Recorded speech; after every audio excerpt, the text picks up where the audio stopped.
સ્વામિનારાયણ ભગવાનની જય, અક્ષર પુરુષોત્તમ મહારાજની જય, ગુણાતીતાન સ્વામી મહારાજની જય, ભગતજી મહારાજની જય, શાસ્ત્રીજી મહારાજની જય, યોગીજી મહારાજની જય.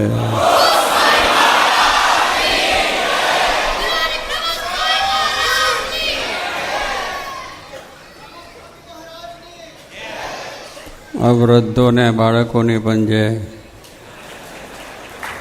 કારણ કે આપણને એમને બહુ આનંદ કરાવી દીધો. એકદમ એવી વાતો કરીને, ગયડાની વાતો સાંભળીને, છોકરાની વાતો સાંભળી મૂંઝવણ થઈ ગઈ. હવે કરવું શું? તમને થઈને અમને મૂંઝવણ થઈ. એટલે આ તો બધું આપણે જાણ્યું, બધું પ્રશ્નો બધું થયું છે. એમાં વડીલો કે બાળકો યુવકોનો કોઈનો વાંક કાઢાય એવો છે નહીં. વાંક કાઢીએ તો આપણે ગુનામાં આવી જઈએ એવું છે કે આવો બધો સરસ જમાનો છે, એમાં વળી તમે અમને કહો કેમ ચાલે? આ જમાનાનો લાભ લેવા દો. અત્યારે આ લાભ લેવા માટે અમારો જન્મ છે. જોવું ને હરવું ને ફરવું ને નાચવું ને કૂદવું ને બધું. ડોહા હોય કહે છે ટીવી જોવા બેસી જાય. ડોહાને ક્યાં કહેવાનું? એ પાછા નવી જમાનામાં ભરી જાય છે. અને પછી મારો છોકરો બગડી ગયો. તમે પહેલાં બગડ્યા એની વાત કરો ને. આપણે શું આ ટીવી જોઈએ જોતો હોય? પણ ના, તું બેસ. અમે તો 1 રૂપિયાનું 400નું, અરે 1 રૂપિયાનું 4 શેર 4 શેર ઘી ખાધું છે. બે જમાનામાં 1 રૂપિયાનું 4 શેર. અત્યારે 100 કિલો ઘી મળે. એટલે એ પછી વાત કરે કે તમે હું સમજો ઘી ખાધું. એટલે અમે જોઈએ. પેલો છોકરો ના પાડે કે ભાઈ આ જોવા જેવું નથી, બહુ તમને આંખ્યો થાય. તે જ છે. હજુ ચારા દેખું છું. એટલે આવી બધી વાતો કરે. પણ એ બધી વાતોની અંદરથી આપણે કોઈનો દોષ કાઢ્યા સિવાય અત્યારનું જે વાતાવરણ અને પશ્ચિમનો જે પ્રહાર આપણા ઉપર છે, પશ્ચિમની રહેણી કહેણી, ખાવું પીવું, બેસવું બોલવું, એ આપણા ઉપર પ્રભાવ કરે. અને એ પ્રભાવને આપણે વળગી પડ્યા. એનો વિચાર નથી કર્યો કે આ છે, એનું પરિણામ શું છે. એ કરવાનો વિચાર નથી. બહુ સારું છે, કૂદવા માંડી પડ્યા અને એમાં લેવી જવા માંડી પડ્યા. એ પ્રમાણનું વાતાવરણ ઘરમાં થઈ ગયું ને બહારે થયું ને બધું થયું, કુટુંબમાં પણ થયું. એટલે બહારનું જે વાતાવરણ, પશ્ચિમનું જે વાતાવરણ છે, એ આપણી અસરનું આ બધું કારણ છે. અને હજુ જો આપણે નહીં સમજીએ તો પછી આપણું કોઈ ઠેકાનું પણ રહેવાનું નથી. બધી રીતે આપણે ખુવાર થઈશું અને આપણું કુટુંબ છિન્ન ભિન્ન. જે આપણું જે પૂર્વ, જે આપણા ભૂતકાળમાં બાપ દાદાઓ થઈ ગયા, વડવાઓ થઈ ગયા, તેગડેનો સમાજ થઈ ગયો, આપણે ધર્મનું વાતાવરણ, આ બધું તમે એનો વિચાર કરો. ભૂતકાળને ભૂલી ન જાઓ. તમે ભૂતકાળ આખો જો ભૂલી જશો તમારું અસ્તિત્વ જ નથી. ભૂતકાળની અંદર આપણા બાપ દાદાઓ કેવી રીતે રહેતા હતા, કેવી રીતે કાર્ય કરતા, શું કરતા, એમની પરિસ્થિતિ ગમે તે હોય. એમની પરિસ્થિતિ આગળ બહુ વૈભવવાળી નહોતી, પણ એવી પરિસ્થિતિમાં પણ પોતે જીવન જીવ્યા છે. અને એ કુટુંબને પણ, એક કુટુંબના 5 દીકરાઓ હોય, ભાઈઓ હોય, તો સાથે રહી અને જીવન જીવતા હતા. બધે પોતપોતાની રીતે. વડીલોની મર્યાદા સંપૂર્ણ હતી કે બાપનું કુટુંબ જે હોય એક જ જે વાત કરે એમાં બધાએ સારી રીતે કરતા હતા. સ્વતંત્રતા નહોતી. સ્વતંત્રતા એટલે હોની રીતે કામકાજ કરવું એ હતું, પણ ગમે તેમ ફરવું, હરવું, જવું, કરવું એવું નહીં. ઘરનો બોબો સચવાતો, ઘરની મર્યાદાઓ સચવાતી, બાપની મર્યાદાઓ સચવાતી, વડીલોની મર્યાદા સચવાતી. અને વડીલો પણ એવા હતા કે છોકરાને પણ એવા પ્રેમથી, હેતથી, વહાલથી એની જોડે બેસીને વાતો કરતા હતા. આજે એ છે જ નહીં. નવો જમાનો છે કે અમારે હરવા ફરવા જોઈએ. ડોહા કે અમારે હરવા ફરવા જોઈએ, અમે જઈએ બેઠા. અને ત્યાં એ પાછા ભેગા થઈને એવી જ વાતો કરીને એ કંઈ જોવાનું કરવાનું. એટલે એમાં મેળ ક્યાંથી ખાય? મેળ ખાવાનો તમે તમારો ભૂતકાળ જુઓ અને એનો હંમેશા વિચાર કરો. ઘરમાં બેસીને એની વાતો કરો, રામાયણની વાત કરો, મહાભારતની વાત કરો, ભગવાન સ્વામિનારાયણના ગ્રંથોની વાત કરો. આપણી સંસ્કૃતિ, આપણા સંસ્કાર, આપણા ધર્મ, આપણા શાસ્ત્રો, આપણા મંદિરો આપણે શું કહે છે. આપણે તે ઘડીએ ધંધા કરતા હતા, અને સારી રીતે ધંધા રોજગાર કરતા, ખેતીવાડી કરતા, નોકરીઓ કરતા, બધું જ કરતા હતા. છતાં માણસને શાંતિ હતી.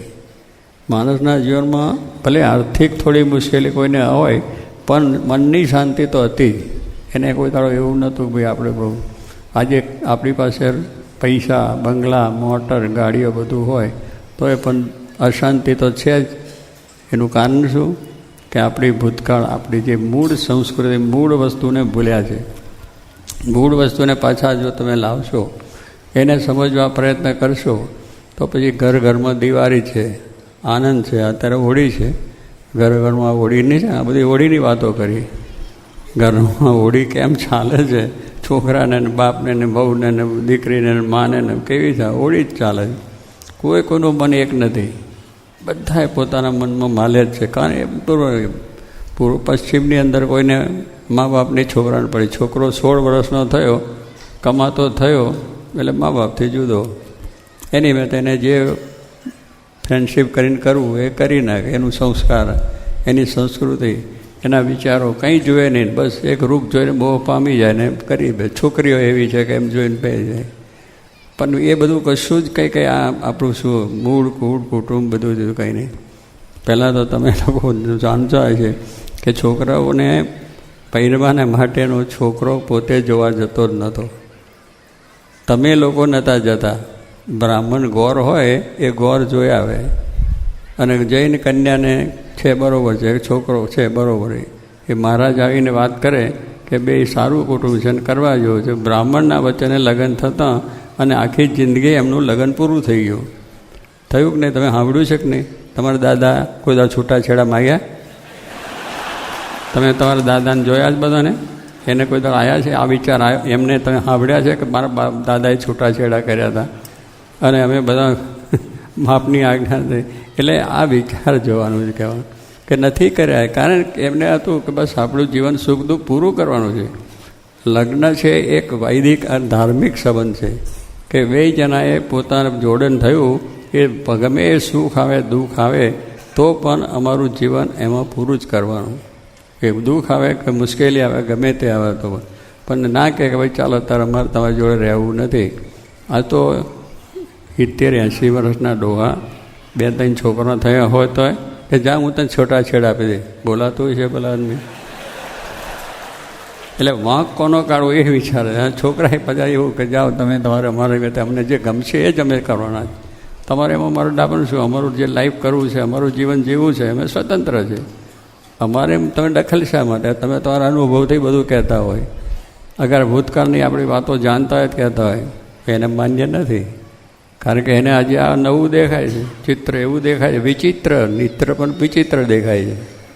એમાં કંઈ શાંતિ નથી, સુખ પણ નથી. એ પૂર્વના દેશો, પશ્ચિમના દેશોમાં બધા ગયા જાણો પૈસા, બસ એટલો જ આપણને કદાચ થોડો લાભ છે, પણ આપણા સંસ્કાર તમામ નષ્ટ થઈ ગયા. ત્યાં પણ એટલા જ દુઃખો ને મુશ્કેલીઓ બધું ઘણું ઘણું છે. એટલે એ સંસ્કારો આપણે પડ્યા અને એ સંસ્કારમાં આપણે જીવીએ છીએ. એટલે એમાં આપણે બધું સારું ચાહીએ ક્યાંથી થાય? એને ભૂલવાનું જ છે. આ જે નવું વાતાવરણ છે એને ભૂલવાનું છે અને જૂનું છે યાદ કરવાનું છે. એને પાછું લાવવાનું છે. એ પાછું જો આવશે તો બધું 25 ને 50 કુટુંબ ભેવાના છે. અને 50 માણસોનું કુટુંબ ભેવું, છોકરાના હોય તો એ પણ. અને સારી રીતે અત્યારે પણ એવા જે સંસ્કારી કુટુંબ છે એ ભલે 2-5 ભાઈઓ હોય ને છોકરા કુટુંબી હોય પણ બહુ જ પ્રેમથી સારી રીતે રહે છે, જીવે છે. નહીં તકરાર, નહીં ટંટો, નહીં બખેડો, કશું જ નહીં. કે કંઈ બહાર જવું હોય તો એ મર્યાદા પૂછવાનું કરવાનું. બાપ કહે આજે છોકરો છે એ બાપની શું પરિસ્થિતિ છે એ જોવાની નહીં. હું બાઈ કહ્યું ને, બાઈટ તો જોઈએ જ જોઈએ ને જોઈએ. પેલા એને ખાવાનો હા પડે છે ને તું બાઈટની વાત ક્યાંથી કરે? એને ખાવાનો હા પડે છે તારે માટે. એને બિચારો પેટે પાઠા બાંધીને તને બનાવતો કરતો હોય. બાઈટ જોઈએ જ. અમે કહીએ છીએ કે જરૂર છે આજના જમાના પ્રમાણે, પણ કેટલી વખત સ્કૂલે જવાનું હોય તો ચાલીને પણ જઈ શકે. કારણ કે વહેલું ઉઠવાનું નથી. બસ મોડા ઉઠવાનું, પછી અમારે નિશાળ જવું છે એટલે બાઇટ જોઈએ જ. બાઇટ જોઈએ સાચી વાત છે, પણ થોડું ચાલો, કસરત થાય, શરીર સારું રહે, વ્યવસ્થિત રહે. મૈલ સુધી બધા ચાલીને જતા હતા પહેલાં, પણ આજના જમાનામાં જો એમ નથી. પણ બાઇટ લઈને પાછું જો સ્કૂલનું ભણતર પૂરતી જ બાઇટ હોય તો વાંધો નથી. પણ પછી ભાઈબંધ દોસ્તદાર આ મોટા મરણ આ મોટા દાડમ કેટલાય બાઇટ લઈને ફરફરાટ જોઈ આવે કે આને મળું છે આને મળું. એટલે નકામી બાઇટનો ઉપયોગ કરો છો. બાઇટનો ઉપયોગ જો યોગ્ય થતો હોય તો એ નકામો થાય કે બસ અમે ફરી આવ્યા જોયા બીજું. આજના જમાનામાં લગ્ન થાય, લગ્ન થાય એટલે પછી શું કરવાનું? પહેલાં તમારા પૂર્વમાં તમે યાદ કર્યું છે કે લગ્ન કરીને ક્યાં જતા હતા? પહેલાં મંદિરમાં. તમે સમજ્યા છો? છૂટાછેડા ક્યાં? અરે પેલા પેલું જોડવાનું થાય ને તો કોઈ ત્યાં પોતે જે ભગવાનને માનતા હોય મંદિરમાં જાય અને ત્યાં જઈને પગે લાગી પ્રાર્થના કરી અમારું જીવન સુખમય થાય, કાયમ અમારો સંપ રહે, અમે સુખે જીવી શકીએ, ગમે સુખ દુઃખની અંદર પણ અમારો પ્રેમ તૂટે નહીં, એ પ્રાર્થના કરીને ત્યાંથી પગે લાગીને ઘરે આવતા. ગામમાં પૈસાનો ખર્ચો નહીં, ટિકિટોને પાસપોર્ટ કરાવવાના નહીં, કશી જ ચિંતા નહીં, બધું એમાં પતી જતું હતું. પૈસાનો ખર્ચો ચાલીને જવાનું એટલે પૈસાનો ખર્ચો. આજે લગ્નની સાથે હનીમૂની, શું કહો છો? બસ મારે જવું છે, બાપને ગમે તેમ થાય કે મારે બીજો કે એને બાપને આ ઊંચી ઉદ્ધાર કરીને મોકલે ને ત્યાં જઈ અને 50,000 લાખ જેવો ખર્ચો કરીને આવે, પણ આવતાની સાથે ઘર ભેગા પાછા બે છૂટા દે, પેલો એને ઘરે પેલો એને ઘરે. મને નહીં ફાવે આ, મને નથી આ લોકો હવે આ પૈસાનું પાણી. અને એમાં પહેલાં તો પગે લાગીને આવ્યા, ભગવાનની પ્રાર્થના કરીને તે આખી જિંદગી સાથે રહીને જીવ્યા છે. એ આપણી સંસ્કૃતિ છે, એ આપણી વસ્તુ છે.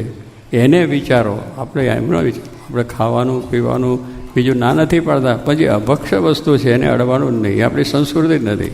કોઈ જીવને મારીને આપણે ખાવાનું છે. ગુટકા છે, શું ગુટકાની અંદર ફાયદો છે? વિચાર કરો થોડુંક ખાતા પહેલાં. જવાનીઓને આજે એ બહુ તેજ છે કે ગુટકા ખાવા, સિગરેટો પીવી, આમ ફરવું, આટલું પહેરીને કહે છે ને 100 જાતના ડ્રેસ, 100 જાતના ડ્રેસ રાખે, રાઇટ ને લાઇટ ને બધા ડ્રેસ. ઓફિસનો ડ્રેસ જુદો, જાજરૂ જવાનો ડ્રેસ જુદો, પોલોનો જુદો, બધા ડ્રેસને નોખા શું છે બોલાવે? હા, અમે એક જ ડ્રેસમાં આખી દુનિયા ફરીને આવ્યા. તોય અમને કોઈ પૂછતું નથી કે તમે આવું કરીને કેમ આવ્યા. એ યુરોપિયનો મળે છે, મોટા પ્રધાનો મળે છે, બધા મોટા મોટા રાષ્ટ્રીય પુરુષ બધાય મળે છે અને પ્રેમથી મળે છે. પ્રેમ નથી કહેતા ગેટ આઉટ, વેલકમ વેલકમ કરીને અમને બોલાવે છે અને વાત કરે છે. પણ આ તો એક મનની માન્યતા છે કે ત્યાં જવું પડે એટલે આમ જોઈએ. કશું જોતું નથી. ગાંધીજીને સ્વરાજ લેવું હતું તો એને કહ્યું કે મારી પોતળી પહેરીને જો આવીશ, ગોલ્ડ મેડલ પડી છે જ્યારે લંડનનો સમય, તો પહેલાં કે નહીં તમારે આવું ના ચાલે, એમાં તો જવું પડે એટલે તમારે ટાઈ બાઈ બધું પહેરવું પડશે. પેલો કહ્યું મારો દેશ છે, મારો દેશની જે પહેરવેશ છે એ પહેરીને જ હું આવીશ. તમારે મારી જોડે વાત કરી તો કરો, મારે કંઈ જરૂર નથી. આટલી હિંમત આપણી હોવી જોઈએ. પણ આપણે તો ઢીલા ડબ થઈ જાય ખરું, ત્યાં જઈને આપણે કહીએ બધા મૂર્ખ, અને પાછા 2 જણા બોલે એટલે આપણું મોઢું ચડી જાય. અરે બોલો ને તમારે જે બોલવું હોય. અમે છે એ છે, અમારી ભાષા જે છે અમારી ભાષા છે, અમારો પહેરવેશ છે અમારી ભેષ છે, અમારો ખોરાક એ અમારો ખોરાક છે. અંગ્રેજો 150 વર્ષ રહ્યા, તમારો ખોરાક લીધો, એનું મંસારનું તો એ જ રાખ્યું. એની ભાષા બદલી, આપણે તો તરત જ ભાષા એટલે ગુજરાતી ભૂલી જ જવાના. પરદેશ જાય એટલે અત્યારે અહીંયા ભૂલી જાય છે ને, મુંબઈને બધા ભણે છે ને તો છોકરાઓનું ગુજરાતી નથી ભાવતું. એટલે તમે આ દેશમાં રહ્યા છે એ ગુજરાતી ભાષા, મરાઠી ભાષા, હિન્દી ભાષા, જે ભાષા છે તમારી રાખો. ભાષા એ આપણી સંસ્કાર છે આપણા, પણ કહેવાનું છે કે ભૂલી જવાના અને એ બધું થઈ જાય. એટલે આવા બધા પ્રશ્નો આપણને થયા છે.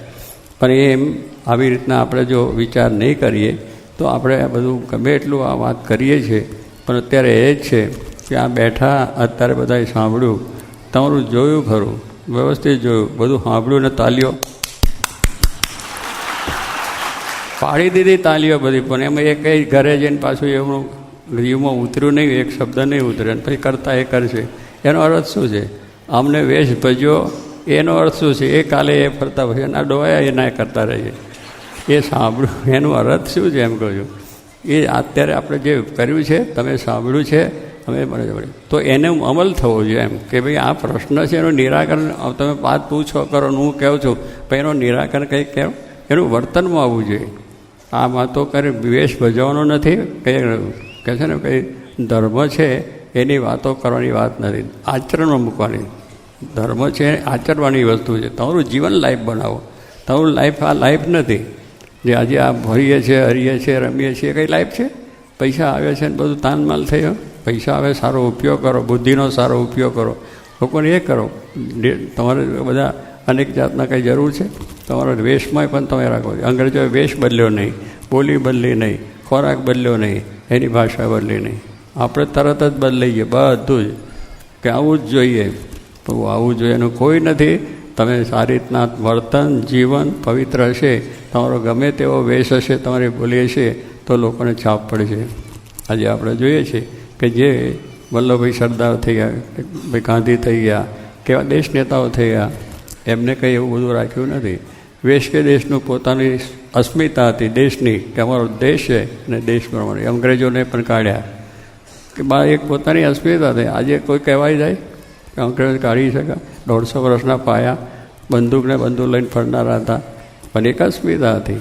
એને ભારતની સંસ્કૃતિનું ભાન હતું અને એ રીતે જ રહ્યા તો એને કાઢી શક્યા અને બધું કરી શક્યા. ગાંધીજીને ઠેવટ સુધી પોતળી પહેરીને ફર્યા છે.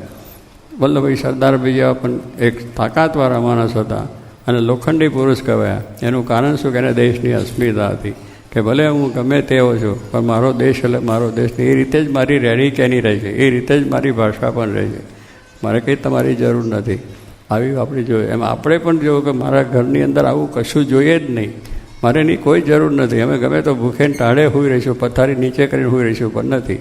પણ આપણે તો ના ના ના શું થશે, કેમ થશે, ફલન થશે, બધી રીતના આપણે આજે વિચાર કરીએ. એટલે શું વધારે પડતી આપણી એ બધી પ્રવૃત્તિઓ થવા માંડી છે. એટલે મૂળ મારું કહેવું છે કે આ બધી વસ્તુ છે અને આજે દુનિયાની સાથે રહીએ છીએ, પણ વાતાવરણ જે થયું છે, જે પશ્ચિમનું વાતાવરણ છે એ આપણે કાઢવું છે. ગાંધીજીએ તો અંગ્રેજોને કાઢ્યા, પણ એનું જે વાતાવરણ મૂકીને ગયા છે એ કાઢવાની વસ્તુ છે. કે એમને એવું વાતાવરણ મૂક્યું છે કે અત્યારે આપણે એ ઢાંચામાં ચાલીએ છીએ. આપણા કાયદાની અંદર, પેરિસની અંદર, વાતોની અંદર એ જ ઢાંચામાં ચાલીએ છીએ. એ કંઈ ઢાંચા નથી. અમે અમારી રીતે રહેવા દો, અમે અમારી રીતે કામ કરશું બધું. એટલે આપણું આધ્યાત્મિકતા જીવન છે. મારું કહું આધ્યાત્મિકતાની જે વાત છે એ આપણો મૂળ પાયો છે. આપણા સંસ્કારનો, આપણી સંસ્કૃતિનો, કે આપણે જે ખાવાનું પીવાનું, અરવાનું ફરવાનું બધાની અંદર આપણી રીતે જો સમજ્યો કે પહેલાં આપણા વડવાઓ કઈ રીતે રહ્યા છે, કઈ રીતે એમને આ કાર્ય કર્યું છે, બધું છે. એટલે એનો વિચાર હંમેશા આપણે બોલવો, રાત્રે બેસીને એનો વિચાર કરવો જોઈએ. આપણે તો પછી અહીંથી નવરા થયા તો સિનેમાનું જવાનું, સિનેમાનું તો પછી પાર્ટીમાં જવાનું, પાર્ટીમાં જઈને પછી ત્યાં શું કરવાનું છે ને દાંડિયા રાસ કરવાનું, નવરાત્ર કરવાનું, તો એમાં પાછું જવાનું, એમાં બૈરાન છોકરા નાચમ નાચા. એટલે સંસ્કૃતિ છે. બહાર આપણે મર્યાદા તો હોવી જોઈએ ને. ઘરમાં મર્યાદા નથી, બહાર નથી. ટીવી જોઈએ તો આખું ઘર ભેગું થઈને જોઈએ, મા બાપ ભાઈ બહેનો દીકરા છોકરીઓ છોકરાની વહુઓ બધી. હવે મર્યાદા ક્યાં રહી? બધા એક સાથે બે પછી કોઈને કહી શકે? કારણ બધા એક સાથે જોયું. પેલા ડોહાને શું કે તમે આટલી વર્ષે બેઠા તમે ના જોઈએ? પછી કે છોકરા તારે જોવાનું નથી, તું શું? એટલે પણ તમે ભેગા જોવા બેઠા, તમે વિચાર કરો ને પહેલો તો. એટલે આવી બધી વસ્તુ થઈ જાય. એટલે એનો ત્યાગ, એને માટે એની કોઈ જરૂર નથી આજે કે આપણે જોવું. આપણે અત્યારે એમ જાણીએ કે દુનિયાનું નોલેજ જોવાનું જોઈએ. વાત છે કે આજે દુનિયામાં રહીએ છીએ એટલે દુનિયાને જાણવામાં કંઈ વાંધો નથી, પણ એનું આચરણ ના થાય. એમાંથી આપણે સારાંશ, એની અંદર વિવેક હોવો જોઈએ કે આ ગ્રહણ કરવા જેવું છે ને આ નથી ગ્રહણ કરવા જેવું. નોલેજ બધું દુનિયાનું માત્ર વિજ્ઞાન બધું છે. વિજ્ઞાનની સાથે ચાલવું પણ પડશે, પણ વિજ્ઞાનની સાથે સાથે આપણો વિવેક છે, આપણી સંસ્કૃતિ, એનો પણ વિચાર કરવો જોઈએ. આપણી સંસ્કૃતિને અનુરૂપ થઈને આપણે વિકાસ કરવો જોઈએ. આપણી સંસ્કૃતિ કંઈ આવું નથી. એમને વિજ્ઞાન જે બધું છે એ બધું વેદો ઉપનિષદોની અંદર છે, પણ એને વાંચવા નવરા નથી ને આપણે એનું બાકી એની અંદર બધી જાતનું ટેકનિક છે.